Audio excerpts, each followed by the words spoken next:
ずいぶんとオンボロの車に乗ってるのね。さぞ経営が大変なんでしょうね。娘が通う水泳教室で顔を合わせることになる社長夫人は、どこまでも失礼な人間だ。どこからか、俺が会社を経営しているという話を入手してきた彼女は、送迎で使っている中古車をけなして、俺を下に見る。ここのお月謝は高いじゃない？無理して娘さんを通わせるより、いっそ辞めさせた方が、あなたも楽になると思うのよ。そんなこと、あなたに言われることではありませんので。嫌だ。そんな怖い顔なさらないで。私はあなたを思って言ってるのよ。それが伝わらないなんて、生活が貧しいと、心まで貧しくなるってほんとね。人を不愉快な気分にさせておいて、社長夫人は愉快そうに笑った。大企業を経営している社長の妻として、アドバイスして差し上げますわ。もっと取引先など選んだらいかが？よければ、主人に口利きしてあげてもいいわよ。とことん上から目線で馬鹿にしてくる社長夫人に、俺も我慢がならなくなる。わかりました。あなたの言葉通りにさせていただきます。ああ、ご主人への口利きは結構ですよ。間に合っておりますので。そこまで抑揚なく言い切ると、では、と一礼し、タイミングよく帰り支度を終えた娘の手を引いて、俺はその場を去る。俺はアドバイスに従うだけですからね。そう、胸の内でつぶやきながら。俺の名前は長尾健志。大学卒業後、大手コンサル会社に就職。そして28歳で独立し、自身でコンサル会社を立ち上げた。またそれと同時に結婚し、現在は妻と小学1年生になる娘の3人で幸せに暮らしている。娘は水泳教室に通っており、送迎はもっぱら俺の役目だ。ある日、その送迎のため、俺が教室の駐車場に到着すると、そこには派手な高級車と、おそらくその車の持ち主だろう女性が、何やら子供相手に怒鳴り声を上げている姿が見えた。傷でもついたらどうしてくれるのよ。この車、いくらすると思ってんの？状況から察するに、教室から出てきた子供の手が、その高級車のミラーに当たったらしい。だが俺からしたら、そもそも彼女の車が通行の邪魔になる位置に止めてあるようにしか見えなかった。やんちゃ盛りの子供たちが通う教室だ。それを考慮して送迎の車も端に寄せてあったり、発進する際はよくよく注意したりと保護者も気を配っているというのに、普段の女性の車は完全に歩行者の通り道を塞いでしまっている。かわいそうに、女性に怒鳴られた男の子は今にも泣きそうな顔をして肩を震わせていた。手早く駐車した俺は車から降りて彼らの間に割って入る。まあまあ、落ち着いて。見たところ、車にも傷はついていないようですし、彼もわざとぶつかったわけじゃないでしょうし。だろ？と言って、男の子を見やれば、彼は涙をいっぱいに溜めた両目をチラッと上げて、それからブンブンと首を縦に振る。しかし、突然しゃしゃり出てきた俺が気に食わなかったのか、女性はじろっと俺の格好やその後ろに止めた車を一別すると、眉をますます吊り上げて怒鳴ってきた。うるさいわね。貧乏人が口を出さないでくれる？こっちの修理費だけで、あなたのそのボロい中古車、何台買えると思ってんのよ。初対面の相手に対しての言葉とは、とても思えないその物言いに、俺は思わず絶句してしまった。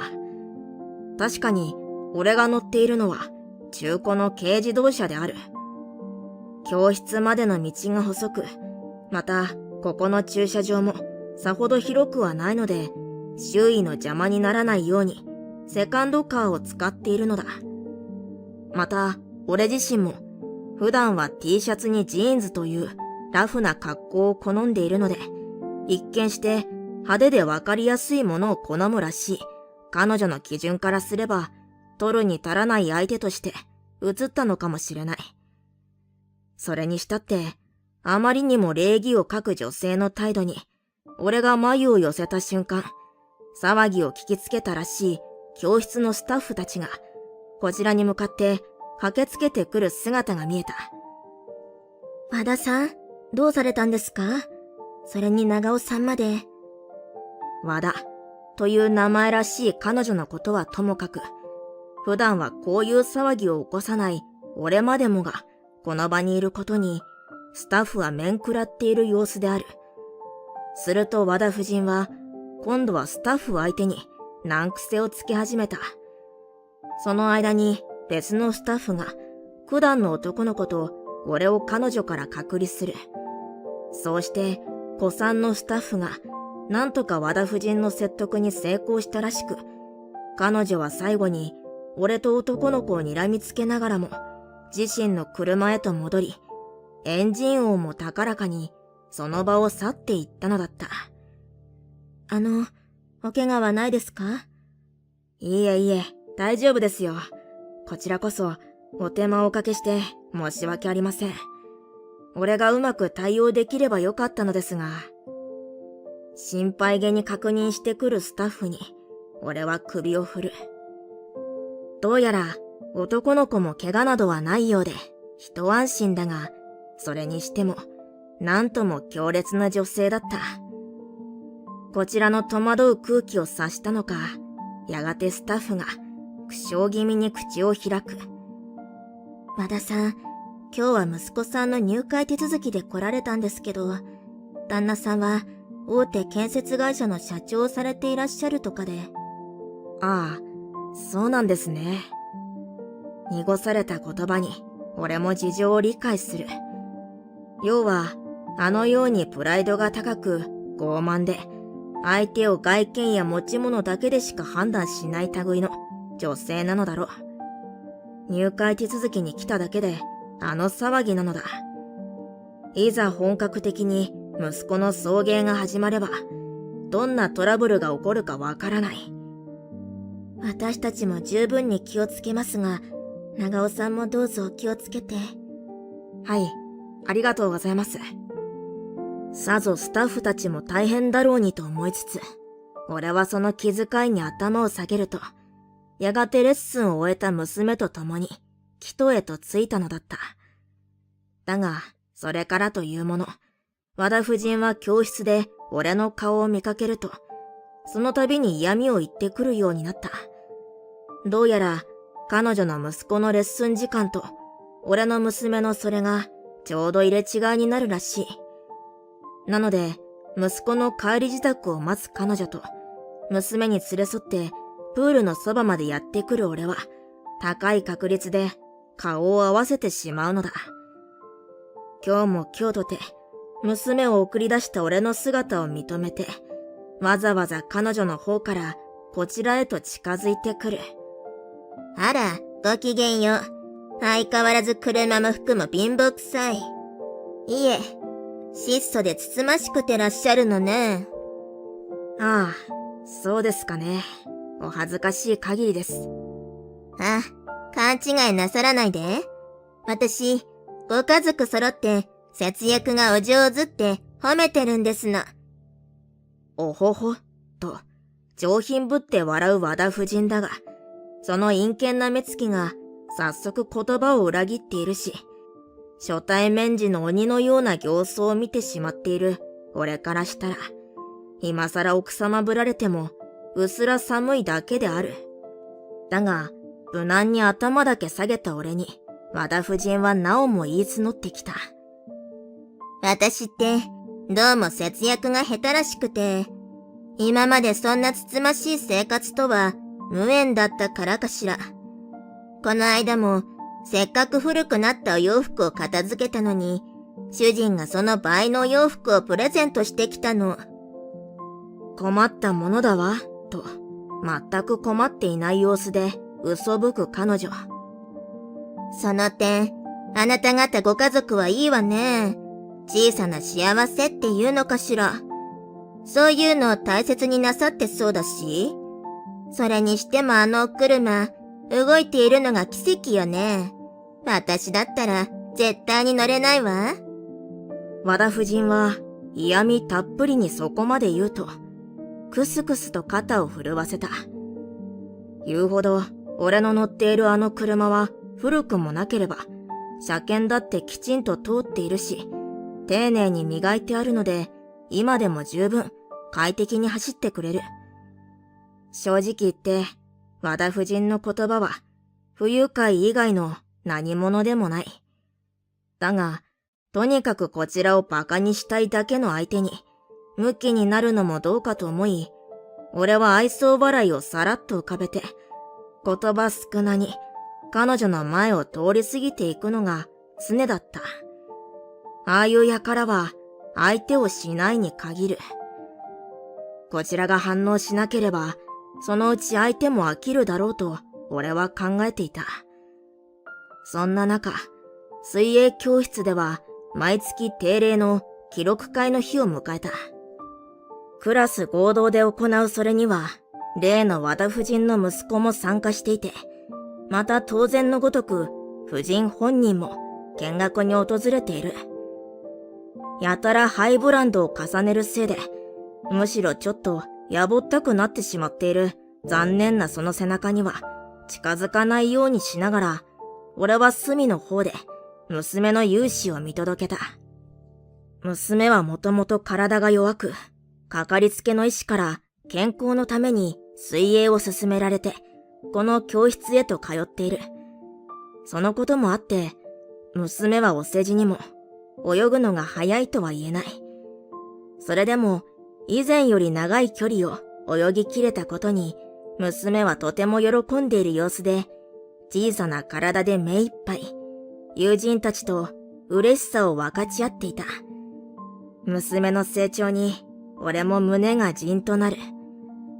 だがその時、出し抜けに背後から声がかけられた。あら、長尾さんじゃありませんの。いやだ、気づいていらっしゃったなら、お声をかけてくださればいいのに。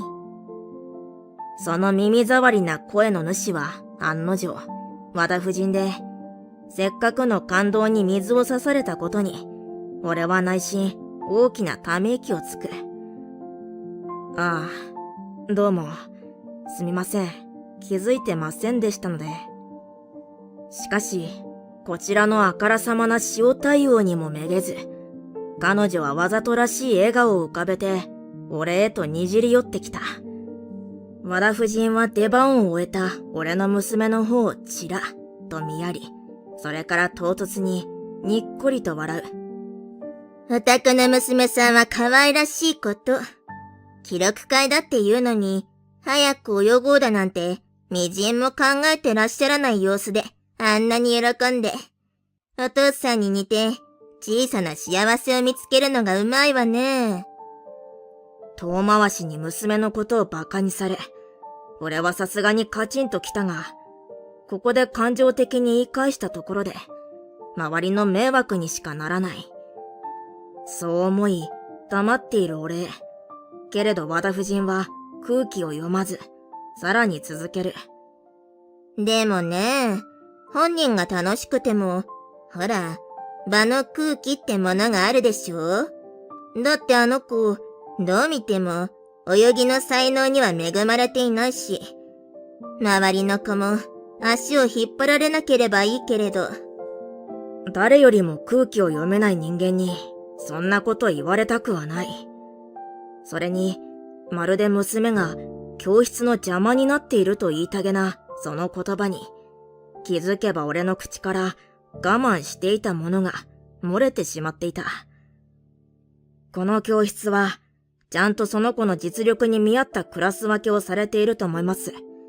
それにお言葉ですが、娘や周囲の子供たちについて、部外者のあなたが横から口を出すことではないですよ。俺としては、できるだけ感情を抑えて、淡々と口にした苦言だったが、それまで何も言い返さない貧乏人だと舐めていた相手からの思わぬ反撃に、和田夫人はいささか驚いたようであった。彼女はそのけばけばしいまつげを数度震わせると、たちまちまな尻を吊り上げて俺を睨んでくる。嫌だ。教養がない方はこれだから。私はただ、あなたのためを思って言ってあげたのに。それをそんな悪意ある方に受け取るだなんて、ひどいわ。そして一転、彼女は完全にこちらを馬鹿にした目つきで見やると、ふんと鼻を鳴らす。生活が貧しいと、心まで貧しくなるってほんとね。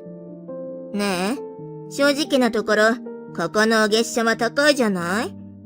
だから、無理して娘さんを通わせるより、いっそやめさせた方が、あなたも楽になると思うのよ。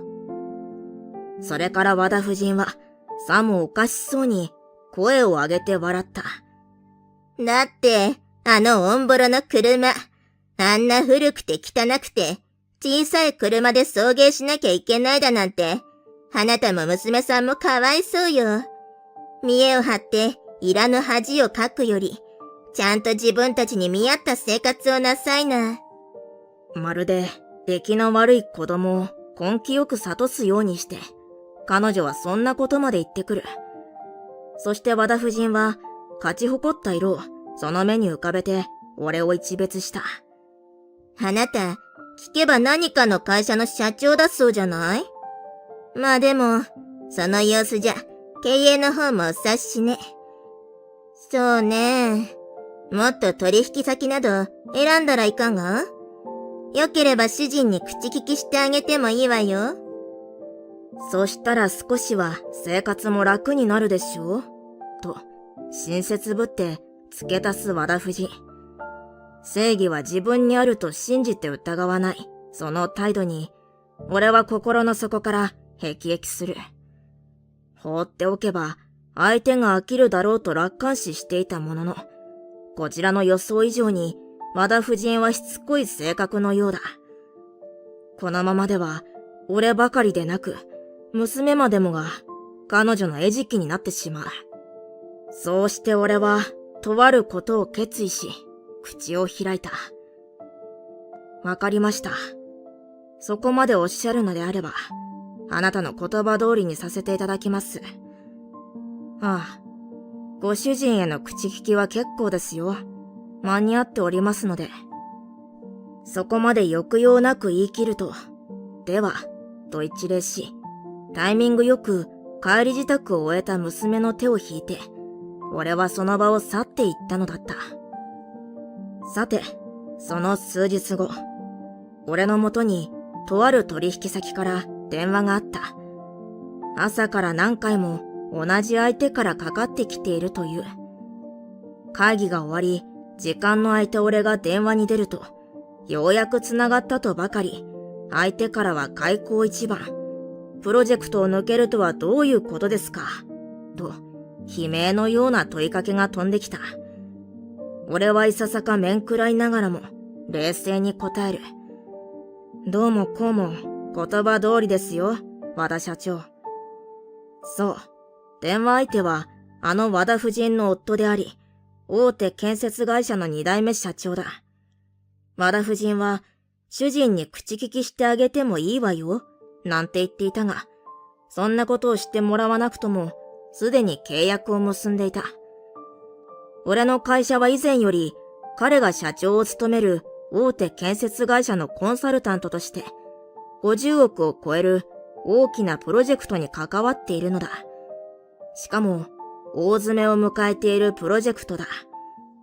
ここで我が社が抜けるとなれば、和田社長が被る損失は計り知れないものとなる。言葉通りって、ここで長尾社長が抜けるとなると、我が社は立ち行かなくなってしまいます。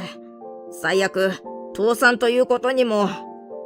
ほとんど泣きそうな声で、和田社長はそう言い募ってくる。彼は人間としては気が優しく、穏やかな相手であるが、良くも悪くも、坊ちゃん体質というか、優柔不断で流されやすい性格をしていた。ある意味、あの傲慢でプライドが高い夫人とは、我鍋に閉じ蓋夫婦とも言える。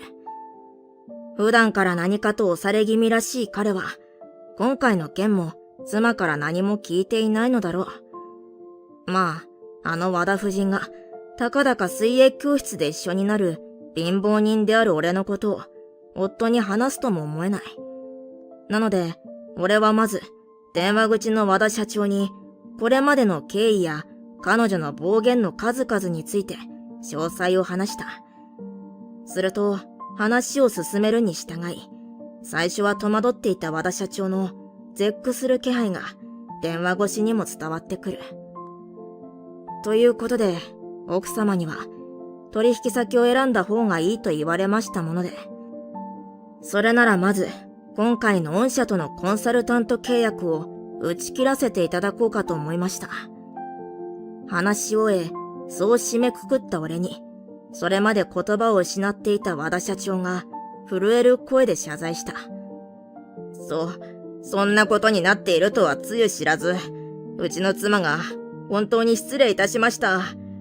お嬢さんまで馬鹿にするようなことを口にして、申し訳ありません。和田社長とはプロジェクトを進める中で何度か会食もしている仲だった。そこで互いの子供の話も交えているので、俺がどんなに娘を大切に思っているか、彼はよくよく知っているのである。その娘を自身の妻が馬鹿にしたとあっては、和田社長は今、針のむしろのような心境だろう。今ここに妻もおります。お電話で恐縮ですが、妻からもきちんと謝罪させますので、どうか契約だけは。そう言って、彼が近くにいるのだろう。和田夫人に電話を代わろうとした。だがその瞬間、聞き覚えのある声が、夫である和田社長を怒鳴り散らす。ちょっと待ってよ。どうして私が謝らなきゃいけないのよ。なるほど。どうやら申し訳ないと思っているのは、夫の方だけのようである。いいから謝りなさい。うちの会社がどうなってもいいのか。はぁ？そんなのあなたが不甲斐ないせいでしょ？とにかく、私は絶対に謝りませんから。電話の向こう側で繰り広げられる言い争いが、ワンワンとこちらにまで響いてくる。どうでもいいが、そういう内輪もめは他人のいないところでやってほしい。そう俺が呆れ果てている間も、和田夫婦の言い争いは続いていて、いい加減うんざりしてきたところで。謝るんだったら、あなただけ謝りなさいよ。という、ひときわ甲高い声とともに、一方的に電話は切れてしまった。まったく、俺は何を聞かされていたんだか。俺は大きなため息をついて、受話器を置いた。そしてまた数日が経った。俺はこちらの会社を訪れた和田社長から、改めて今回の件を陳謝された。彼はあれから夫人との離婚を決めたようである。親権や慰謝料などで揉めているらしいが、腕のいい弁護士に依頼したおかげで、あまり長引かずに済みそうなのが唯一の幸いだという。そもそも和田社長は以前より夫人との離婚を考えていたらしい。自分にはない夫人の強さに惹かれ、半ばを仕切られる形で結婚したはいいものの、夫人は自身の立場を傘に来てやりたい放題。俺だけでなく、他でも似たようなトラブルを起こしていたようだった。今回の件はすべて私の不徳の致す限りです。ただ、厚かましいのは承知なのですが、契約だけはどうか継続していただけませんでしょうか。そう言って丁寧に頭を下げる和田社長は、離婚のあれこれで思いやつれこそしているものの、以前の甘さが抜けて、一発の社長の顔をしていた。その真摯な佇まいに、俺もやがて笑顔を浮かべる。わかりました。これからは対等なパートナーとして、より良い仕事ができますよう、こちらこそよろしくお願いいたします。そして俺と和田社長は固い握手を交わしたのだった。また、それからしばらく経った頃、取引先との会合から戻る途中、俺は思わぬ光景を目撃した。安さが売りのスーパーの店頭で、元和田夫人らしき女性が周囲の人間と押し合いへし合いしながら、我先にと品物を物色していたのである。そして彼女は戦利品を手に満足げな顔をして帰っていく。乗っていたのは、それこそ動いているのが奇跡じゃないか、と思うほどの錆だらけの自転車だ。そういえば、離婚時に思っていたほど、慰謝料分取れなかった彼女は、生活のため仕方なく働きに出たと、何かの折に和田社長から聞いたのだったか。あの推しの強さは健在であるものの、それなりに適応した生活をしているようで、その図太さに、俺は思わず笑ってしまった。その時、俺の使用のスマートフォンがメッセージの着信を知らせる。開いてみると、そこにはエプロン姿の妻と娘が笑顔で写っている写真があった。どうやら今日の夕食は娘も一緒に作ったらしい。俺は早速返信を打ちながら、絶対に定時で帰ろうと心する。そして、この幸せな生活をいつまでも続けられるよう、謙虚な姿勢を忘れずに日々を生きていこうと、改めて決意したのだった。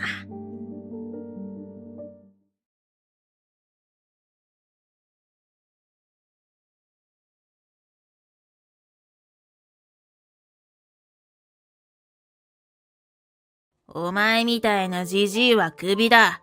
無能なくせに給料もらってきたんだから、退職金は10円で十分だよな。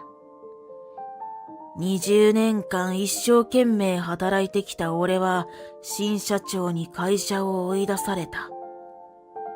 疲労困憊で反抗できなかった俺は、おとなしく立ち去るしかない。ところがその数日後、なんでお前の資料やメールが英語なんだ？新社長からかかってきた怒りの電話。そんな彼に俺は冷静に告げる。なんでって、そりゃあ当然ですよ。俺が告げた真実に新社長は己の無能さを痛感することになった。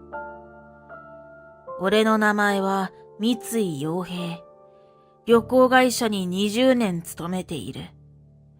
少人数の小さな旅行会社だったが、和気あいあいとしており、みんな仲良く協力して仕事をしていた。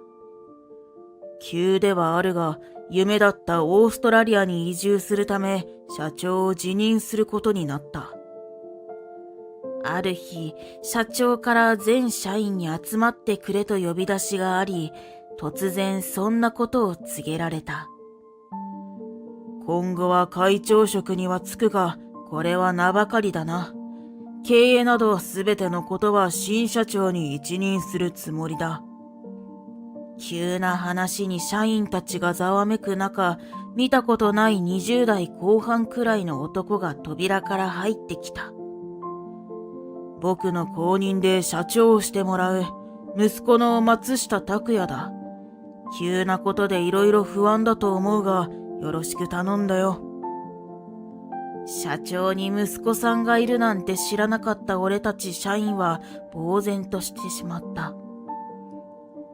その後の話を聞くに、どうやら別れた前妻と暮らしていた息子らしい。そのため、社員は誰一人として松下さんの存在を知らなかったのだ。俺が周りを見渡すと、社員のみんな不安でいっぱいの顔をしていた。小さな旅行会社だったため、ずっと同じメンバーで仕事をしてきたのだ。そのため、突然現れた松下さんに社員はみんな戸惑っていた。社員同士も森本社長とも距離が近かったため、知らない人が突然社長になると言われて不安に思うのも無理はない。俺ももちろん不安だったが、森本社長が以前からオーストラリアに移住したいと言っていたのは聞いていた。夢を叶える森本社長を気持ちよく送り出したいと思う。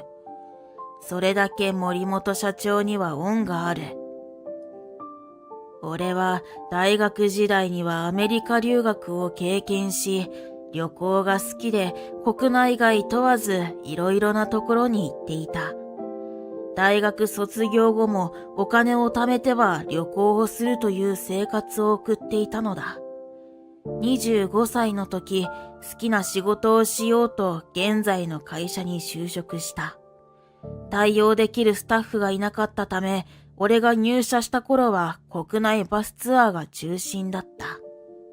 しかし、英語が堪能な俺が入社し、海外旅行のサービスを開始したのだ。森本社長は社員のやりたいことやアイディアを積極的に採用してくれる人だった。そのため、俺が入社してから始めた海外旅行のサービスも中心となっていろいろなことをやらせてもらえた。提案をすると実現のためにどうしたらいいかを一緒に考えてくれる本当に素敵な社長だったのだ。森本社長のことを嫌いな人など一人もいなかったのではないだろうか。俺自身、森本社長のおかげで現在までの20年間この仕事にやりがいを持って働いてこれた。だからこそ、そんな森本社長には夢を叶えてほしいと思う。俺は森本社長のためにも新社長になる松下さんとしっかり働いていこうと決心したのだった。こうして松下さんが社長に就任して数日が経った。森本前社長の息子さんならきっと素敵な社長になってくれるだろうと思っていたが、現実はそうではなかった。旅行業のことは何一つ知らず、海外のことはもちろん、日本の旅行地のことですらも全然理解していなかったのだ。知らないのにいつも文句を言ってきて、社員を困らせていた。それだけならまだマシだった。横柄な態度でいつも偉そうにしており、よく中高年の社員に怒鳴りつけたりしていた。松下社長は、日本の年功序列は古い。若い新しい風を入れるとして中高年の社員を軽視していた。年功序列のおかげで高い給料をもらっているんだから、もっと働けよ。そう言って、すべての仕事を中高年の社員に押し付けていた。松下社長は27歳のため、年功序列が古いと思うのは仕方がないことかと思ったが、中高年の社員に対する態度があまりにもひどかった。森本前社長の頃は年齢問わず、若い社員も中高年の社員も一緒に協力して仕事をしていた。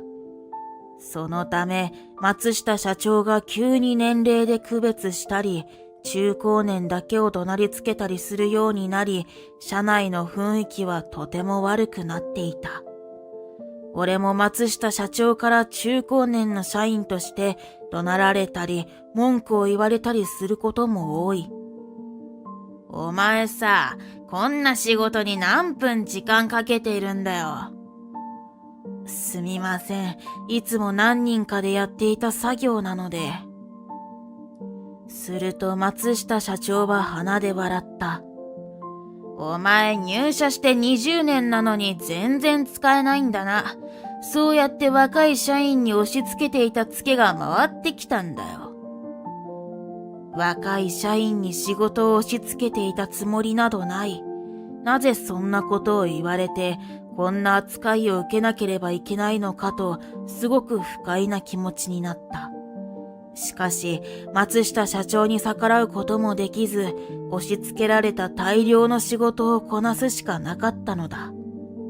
そんな日々の業務をこなす中、ある日、地元の企業から大型客船の海外旅行の企画が持ち込まれた。これまでにない規模の仕事だった。お前、海外旅行の担当だろ。全部やっておけよ。そう言って、松下社長はいつものように今回の企画も押し付けてくる。それを聞いて、俺は思わず目を見開いてしまった。さすがに、この仕事は一人では難しいです。これまでにない大きな仕事です。成功させれば会社にとって大きな利益になります。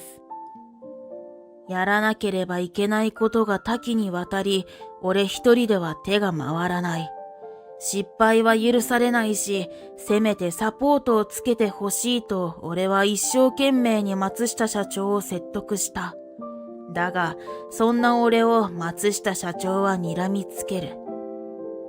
うちは人が少ないんだ。お前は仕事できないけど、経験だけは豊富だろう。高い給料もらってんだから、つべこべ言わず一人でやれよ。そう怒鳴りつけて、松下社長はどこかに行ってしまった。それから毎日必死に働いた。一人で大型客船の企画を考えるだけで精一杯だったが、松下社長は構わずこれまで通り他の仕事も押し付けてきたのだ。毎日朝早くから夜遅くまで働き、家に帰っても企画を考えた。しかし、必死に作った企画書を松下社長に見せても文句ばかり。なんだこれ、わかりづらい。本当にお前は何もできないんだな。具体的にどうしたらいいでしょうか。そんなの自分で考えろよ。お前の仕事だろ。松下社長に指示を仰いでも何も言ってくれることはなかった。旅行業のことを何も知らない松下社長にダメ出しをされても、本当にどうしたら納得してくれるのかわからず困ってしまう。こんな時、森本前社長ならと思わずにはいられない。森本前社長はいつも困った時に手を差し伸べてくれ、協力的に一緒に企画も考えてくれていたのだ。あの頃に戻りたいと思ったが、今は会社のためにしっかり企画を考えて、この仕事を成功させるしかなかった。毎日の疲労と寝不足で、なんとかギリギリの状態で仕事をこなす中、ある出来事が起こった。俺は国内バスツアーのバスの手配ミスをしてしまったのだ。今までのつてを使って、なんとか別の会社のバスを手配し、大事にはならずに済んだが、松下社長は大激怒だった。お前何やってんだ。こんなこともできないなんて、これだから中高年の社員は。松下社長の言葉に腹が立ったが、ミスをしたのは自分の責任だ。謝るしかなかった。申し訳ございませんでした。今後このようなことがないよう気をつけます。必死に頭を下げるが、松下社長は俺を睨みつけて聞く耳を持たない。はぁ？お前みたいなじじいに今後なんてねえよ。お前なんていらない。クビだ。これからは若い社員でやっていく。突然クビと言われた俺は驚きで言葉が出ず、立ちすくんでしまった。そんな無能なくせに今までたくさん給料もらってきたんだから、退職金は10円で十分だよな。そう言って、松下社長は手元にあった10円玉を俺に向かって投げつけてきた。悔しくてやるせない気持ちになる。はい、わかりました。疲れ切っていた俺はもう何も言い返す気力もなくなっていた。俺が返事をすると松下社長は嬉しそうな顔で笑っていた。自分の思い通りになって満足したのだろう。一刻も早くこの会社から出て行けよ。顔見てるだけでイラつくからな。そう言われ、簡単な引き継ぎだけをして、俺は会社から追い出されてしまった。森本前社長の顔が浮かんだが、後悔はしていない。もうこんな疲労困憊の日々から解放されると思うと、少しせいぜいしていた。大好きな仕事だったが、あんな人の下で働くことはもうしたくなかったのだ。数日後、俺の携帯電話が鳴った。松下社長からだった。俺は出ないでおこうと無視をしたが、ずっと電話は鳴り続ける。話をするのはもちろん、声を聞くのも嫌だったが、ずっとかけ続けられるのも面倒だ。俺は仕方なく通話ボタンを押した。お前、さっさと電話に出ろよ。松下社長は第一声から耳が痛くなるほどの大きな声で怒鳴っていた。辞めた社員に用事なんてありますか？俺は冷静にそう聞いた。なんでお前の資料やメールが英語なんだ？松下社長は俺が担当していた仕事の資料が英語なことに怒っているようだ。俺はため息が出そうになった。海外旅行の仕事ですよ。手配先の相手は海外の人ですし、英語なのは当然のことです。今まで俺に見せてきた資料は日本語だったじゃないか。わざと英語にしたんだろ。海外旅行を主に担当していた俺の資料やメールが英語なことは当然だった。それを俺が和訳していたことは知らなかったのだろう。そんなことも知られていなかったのかと俺は少し悲しくなった。今までは資料もメールも届いた段階で和訳してから松下社長に見せていたんですよ。俺の言葉に松下社長は少しの間黙り込んでしまった。もう、そんなことは知らない。お前のやっていた仕事だろ。なんとかしろよ。沈黙の後、口を開いたと思ったら、なんとかしろといういつもの無茶ぶり。俺は少し焦っている松下社長の声を聞いて、少し面白くなってしまった。なんとかって言われましても、僕はクビにされてもう社員でもないですし、何もできませんよ。うるさい。お前以外の社員で英語ができる人はいないんだよ。お前がなんとかしろ。怒りに任せて怒鳴りながら、俺になんとかしろという一点張り。もう社員でもない俺は何を言われてもいいと思い、強気に出た。嫌ですよ。もう僕には関係のないことです。それに、僕が和訳してお渡しした資料もわかりにくいとおっしゃっていたじゃないですか。なので、和訳しておいた資料もありましたが、英語に戻しておきましたよ。お前、そんなことをして許されると思っているのか？松下社長は相当俺にムカついているようで、電話越しに大きな声で怒鳴り続ける。しかし、俺は冷静に話を続けた。20年間一生懸命仕事をしてきました。若い人に仕事を押し付けたり、仕事をせずに高い給料をもらっていたわけでもありません。だからなんだ？それも知らずに中高年の社員はと決めつけていたのは松下社長です。僕をクビにした時に言ったように若い社員と頑張ったらいいじゃないですか。お前、わかった。悪かったって。だからさっさとなんとかしてくれよ。頼むから。俺の態度に松下社長は少し焦り出したのか、気持ちのこもってない謝罪をしてきた。翻訳のアプリを使ってもうまくいかないしできないんだよ。この仕事がうちの会社にとってどれほどの利益になるかわかるだろ。頼むよ。僕は毎日ろくな睡眠時間も取れず、その仕事を会社のためにやってきたんです。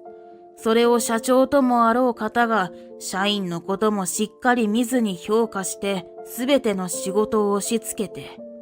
わかったって。俺がずっと溜め込んでいた文句を言っている途中で、松下社長は遮ってきた。これをやってくれたら、首の件はなかったことにして、また雇ってあげるよ。その言葉に俺は心底呆れてしまった。どれだけ自分勝手な人なのだろう。俺はきっぱりと断る。何を言われてもお手伝いする気はありませんし、もう関わりたくもありません。今後電話もかけてこないでください。すると松下社長はまた怒り出し、大きな声を出す。もういい。お前最低だな。俺がせっかく優しくしてあげたのに、全部森本前社長に言ってやるからな。お前には恩返しの気持ちとかないんだな。森本前社長を持ち出され、俺もカッとなった。あなたに何がわかるんですか？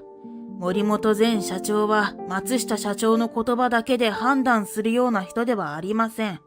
言いたいのなら勝手に言ってください。これ以上話したくなかった俺はそう言って電話を切った。しばらくして俺は別の旅行会社に再就職をした。前の会社で仕事をしていた時に知り合っていた人が誘ってくれたのだ。ずっと同じ会社にいたため、他の会社に行くことは少し不安もあった。でもやっぱり大好きな旅行に携わる仕事をしたいと思ったのだ。ある日、前の会社の同僚から電話がかかってきた。陽平さん、久しぶり。久しぶりだね。どうかしたのか？いや、松下さんのことで、あまり聞きたくないかとは思ったんだけど、やっぱり陽平さんにも話しておきたくて。松下さんが何かあったの？また何かしでかしたのではないかと身構える。実は、クビになったんだ。クビに？本当に？思わず聞き返すと、同僚が詳しい内情を教えてくれた。俺が辞めた後、俺がやっていた大型客船の企画を松下社長は何とかしようとしたようだ。しかし英語の資料は翻訳アプリを使いかろうじて読めても、英語でのコミュニケーションがうまくいかなかった。レスポンスの拙さと遅さが致命的だったようだ。そうなんだ。それで企画はどうなったの？結局、あの企画はよその会社へと流れてしまったよ。そっか、それは残念だったね。その後、それを知った森本前社長が大激怒でさ、どうしてこんなことになったのか社員一人一人と話をしてくれて、松下さんの問題ある行動が分かって、松下さんは社長職をクビになったんだ。森本前社長の話を聞き、変わらずしっかり社員と向き合う人なのだと嬉しくなった。森本前社長は変わらないね。よかったよ。それで社長は今誰が？副社長だよ。副社長は森本前社長が社長の時から副社長をしている森本前社長の甥だった。それなら安心だな。会社の雰囲気も戻った？ああ、森本前社長の時みたいにみんな仲良く協力して仕事ができているよ。それはよかったよ。わざわざ報告してくれてありがとう。お礼を言うと同僚は申し訳なさそうに話し出した。あれからみんなと陽平さんに謝りたいって言ってたんだ。ずっと海外旅行の仕事を任せっきりで、松下さんに大量の仕事を押し付けられていた時もどうすることもできなかった。そんなことを考えてくれていたのだと俺は嬉しくなった。その気持ちだけで十分だった。全然みんな悪くないよ。俺もしっかり引き継ぎできなかったし、今は別の旅行会社に再就職して元気にやってるから気にしないでくれよ。陽平さんならどこの会社でも通用する実力があるし応援してる。ありがとう。みんなにもよろしく。同僚とエールを交わし電話を切った。松下社長の心配はしてなかったが、今まで一緒に働いてきた他の社員のことは少し気にかかっていたのだ。みんな元気にしっかりやっているのを聞いて、俺は安心した。松下さんが今どこで何をしているのか誰も知らないらしいが、今回のことが噂で広がり、二度と旅行会社では働けなくなったらしい。俺は今、自分の旅行会社を立ち上げたいという夢に向かって働いている。その時は自分も森本前社長のような社長になると決めていた。きちんと社員と向き合い、一緒に考えることができるような社長だ。年代にももちろんとらわれず、実力重視の会社にしようと思っている。